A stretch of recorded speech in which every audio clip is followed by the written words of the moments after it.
শিক্ষা নিকেতনের বর্ষবরণ অনুষ্ঠানে বেশ ঘটা করে আয়োজিত হলো জিয়াগঞ্জ লক্ষ্মী টকিজে। জিয়াগঞ্জ আজিমগঞ্জ বুকে স্বল্প ব্যয়ে শিশুর মানসিক বিকাশের একমাত্র ঠিকানা শিক্ষা নিকেতন। অঙ্ক, নৃত্য, গিটার, সঙ্গীত, আবৃত্তি, তবলা, ক্যারাটে, স্পোকেন ইংলিশ ইত্যাদি নিয়ে গড়ে উঠেছে প্রতিষ্ঠানটি। প্রথম বর্ষবরণ অনুষ্ঠানে উপস্থিত ছিলেন জিয়াগঞ্জ আজিমগঞ্জ পৌরসভার পৌরপিতা প্রসেনজিৎ ঘোষ, ক্ষুদ্র ব্যবসায়ী সমিতির সম্পাদক অরুণ সাহা, বিশিষ্ট সমাজসেবী কালিদাস জৈন। এছাড়া উপস্থিত ছিলেন স্কুলের ছাত্রছাত্রী থেকে অভিভাবকগণেরা। বর্ষবরণ অনুষ্ঠানে এলেন, কি বলবেন? জিয়াগঞ্জ বরাবরই সংস্কৃতি শহর। এই বর্ষবরণ অনুষ্ঠান আজকে শিক্ষা নিকেতনের উদ্যোগে এখানে অনুষ্ঠিত হলো। এখানে প্রচুর ছেলে মেয়ে, যারা ছোট ছোট ছেলেমেয়েরা, তারা একটা মঞ্চ পায় যে এই ধরনের অনুষ্ঠান হলে তাদের বিভিন্ন কম্পিটিশন, ছবি আঁকা থেকে নৃত্য কম্পিটিশন, বিভিন্ন কম্পিটিশন হচ্ছে, তাদের পুরস্কার বিতরণ হচ্ছে।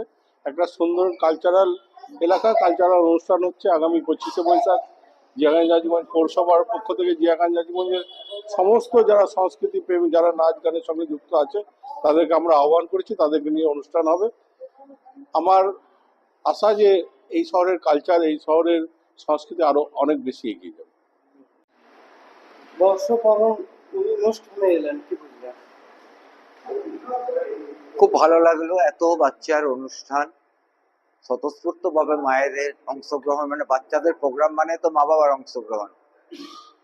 আজকে সমাজটা একটু এগোচ্ছে, প্রত্যেকটা মা প্রত্যেকটা বাবা চাইছে তাদের বাচ্চাদেরকে বহুমুখী শিক্ষায় এগিয়ে নিয়ে যেতে, গান বাজনা নাচ সবের মধ্যে দিয়ে।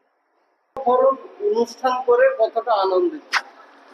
বর্ষবরণ অনুষ্ঠান করে আনন্দিত তো অবশ্যই।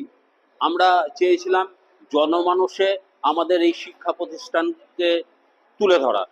তাতে আমি মনে করছি সারাদিন ধরে যা হলো তাতে আমি সম্পূর্ণরূপে সাকসেস।